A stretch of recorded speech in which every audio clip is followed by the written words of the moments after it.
Hello everyone and welcome back to another video from Wake&Tech. In this video, I'm going to show you how to delete your account on the KineMaster video editing app. So let's get started right away.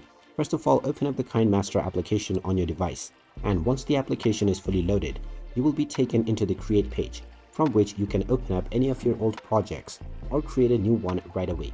Now, if you don't wish to use your account anymore for the KineMaster application and you want to delete it, just tap on the Me icon at the bottom right corner.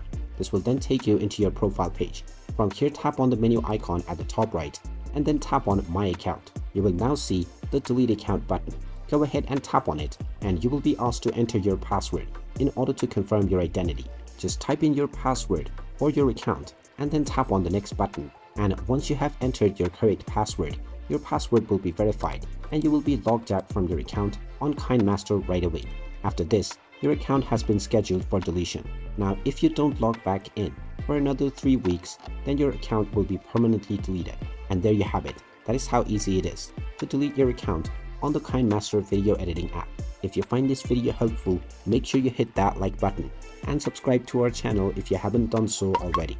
Also ring that notification bell to never miss another update from us. Thank you for watching and I will see you again in the next video.